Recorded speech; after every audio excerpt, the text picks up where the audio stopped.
Baik, selamat siang dan salam hormat untuk semuanya. Sebelumnya, perkenalkan saya Ivan Arenza bersama rekan saya nantinya akan membahas mengenai podcast mengenai etika bisnis dalam suatu perusahaan.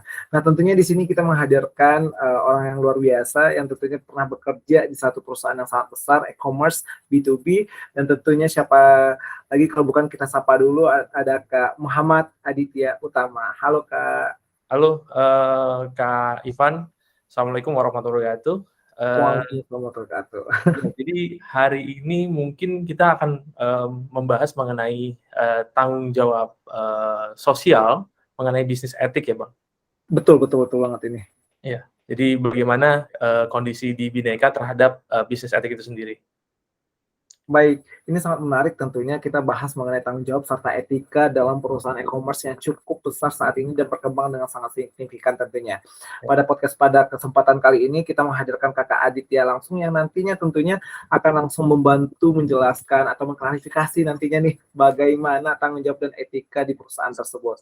Seperti yang kita tahu, Bhinneka salah satu perusahaan e-commerce B2B yang menerapkan beberapa penjualan elektronik dan tentunya ini mungkin bisa dijelaskan oleh langsung sama Kak Adit nih. Sebelum Baik. itu Kak, boleh nih Kak ceritakan gambaran umum dalam perusahaan Bhinneka itu sendiri sebenarnya seperti apa sih Kak? Kalau mengenai gambaran ya, Bhinneka itu adalah salah satu pionir untuk pionir dari sisi e-commerce marketplace atau web store di Indonesia, bahwa kita berdiri dari tahun 93, barang yang kita jual adalah barang-barang IT. Memang kita komoditas utamanya produk-produk IT teknologi. Bagaimana caranya barang-barang ini kita distribusikan ke seluruh Indonesia. Baik, luar biasa. Dari tanggapan dari Kak Adit ini terkait dengan Bhinneka itu sendiri seperti apa dan gambaran umumnya. Nah, bicara saat ini kan kita fokusnya bicara tanggung jawab dan etika di Bhinneka nih Kak. Nah, untuk tanggung jawabnya sendiri nih ataupun etika di perusahaan itu apa aja sih diterapkan baik itu di karyawannya ataupun pada proses bisnisnya?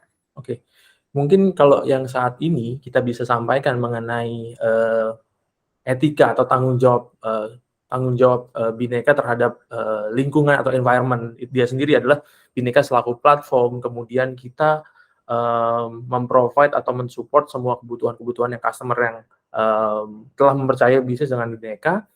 Salah satunya ya itu, kita bukan cuma sekedar menjual barang, tapi kita bertanggung jawab atau kita mensupport penuh atas barang yang kita jual tersebut. Jadi dari produk-produk IT seperti notebook, kemudian gadget, printer, kamera di dalamnya, storage.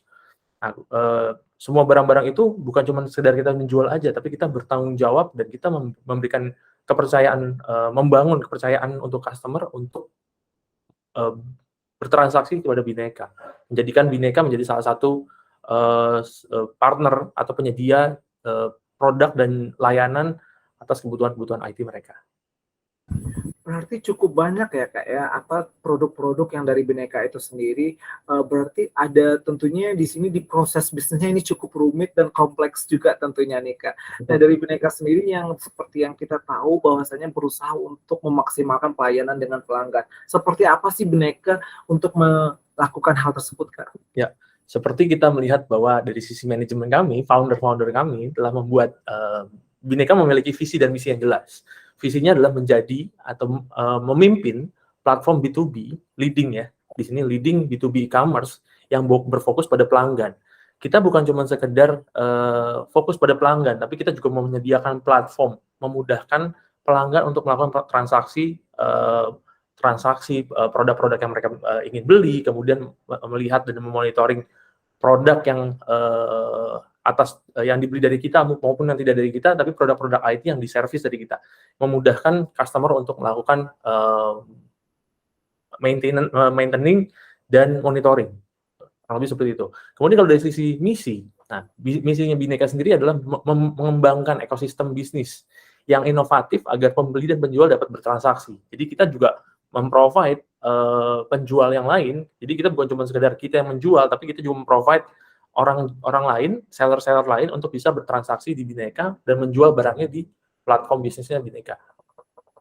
Ini luar biasa dan sangat menarik tentunya. Dari visinya jadi leading B2B ya kan Kak ya. Yes. Berarti dan terlebih dari Kakak bilang tadi ada resellernya, kemudian ada kerjasama yang lainnya, bahkan ada platform khusus untuk pelanggan yang memudahkan pelanggan dalam memanfaatkan atau melakukan transaksi di Bineka. Nah, bicara hal tersebut tentunya tidak lain dan tidak bukan kita pasti bersinggungan dengan etika bisnis nih Kak. Yes, Nah, betul. etika proses bisnis di Bineka itu seperti apa sih Kak sebenarnya?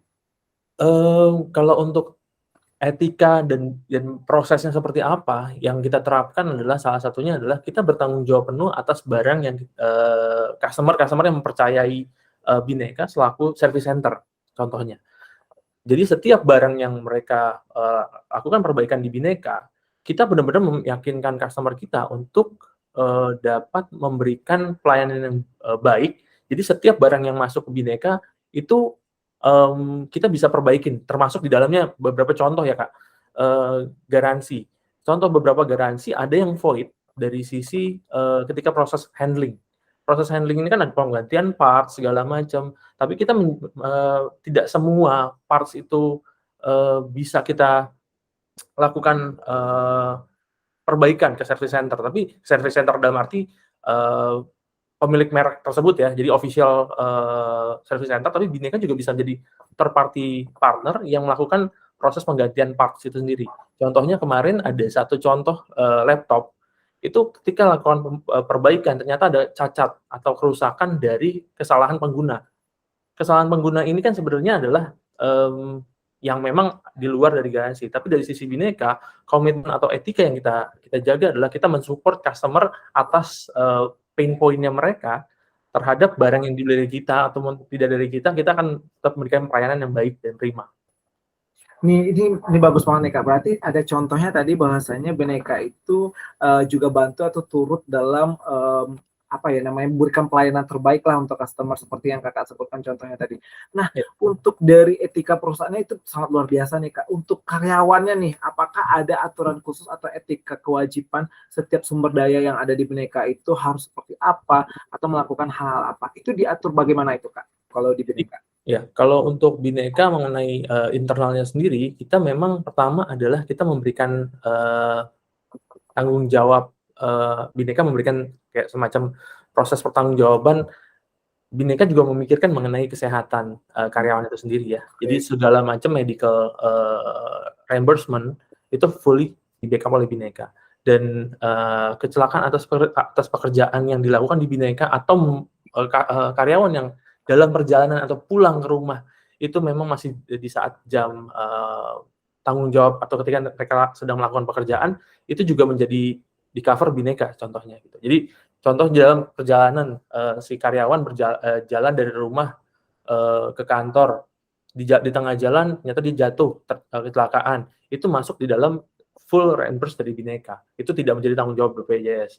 Itu adalah salah satu bentuk bahwa Bineka juga memikirkan karyawannya itu sendiri untuk mendapatkan kesehatan yang terbaik. Kemudian tambahannya lagi Kak, bahwa beberapa dari sisi karyawan itu yang berprestasi juga mendapatkan support untuk dapat melakukan sekolah lagi Kak. Itu yang menjadi Keren. Berarti reward gitu lah ya kayak untuk apresiasi seperti itu ya. Berarti ada beberapa karyawan nih yang disekolahkan atau diberikan hak untuk pendidikan. Betul, ada. Jadi kayak contohnya saat ini beberapa karyawan yang sekolahnya masih tamatan SMA, mereka sudah beberapa disekolahkan ke kampus kuliah Luar dan biasa. diberikan sertifikasi untuk Wah, menaikkan akreditasi itu karena Bineka berpikir bahwa karyawan itu adalah aset. wah, luar biasa nih Kak. Dari tanggung jawab dan ceritakan contoh juga serta konsep apapun yang dilakukan oleh Bineka dalam etika dan tanggung jawabnya dalam perusahaan ini. Nah, aku ingin tanya sebagai pekerja nih Kak di Bineka, apakah Kakak ada saran nih atau menyarankan kegiatan yang mungkin bisa dilakukan oleh Bineka untuk karyawannya ataupun untuk proses bisnisnya agar lebih baik ke depannya Kak? Ya. Kalau mungkin yang harus dilakukan Bineka ke depannya adalah salah satunya CSR ya Kak. Bagaimana caranya kita peduli terhadap lingkungan sekitar. Contohnya kita punya gudang di Sunter. Bagaimana kita mungkin membangun tempat sampah, tempat pembuangan akhir sampah gitu kan TPA. Kemudian yang dimana itu udah mengurangi salah satunya contoh kita peduli dengan lingkungan sekitar. alam gitu kan. Kemudian beberapa kegiatan yang lainnya adalah contoh kita berdonasi kepada panti asuhan atau beberapa keluarga atau anggota keluarga yang jauh yang memang membutuhkan bantuan. Luar biasa nih Kak, di podcast yang singkat ini bisa mampu menjawab keseluruhan nih apa sih yang kita butuh dari informasi terkait Bineka, baik dari gambaran umumnya, tanggung jawab, serta etika, bahkan Kakak juga berikan contoh-contohnya juga. Ini sangat diapresiasi, serta Kakak juga berikan saran. Semoga nih saran yang Kakak harapkan atau yang Kakak sampaikan tadi ini terwujudlah di Bineka itu sendiri, dan tentunya bisa mencapai visinya leading B2B e-commerce tentunya. Ya. Baik, terima kasih banyak Kak. Siap, Kak terima Adi, kasih banyak. terima kasih atas waktunya. Mohon maaf atas segala kekurangannya. Selamat siang dan sampai jumpa. Ya, terima kasih. Assalamualaikum warahmatullahi wabarakatuh. Waalaikumsalam warahmatullahi wabarakatuh.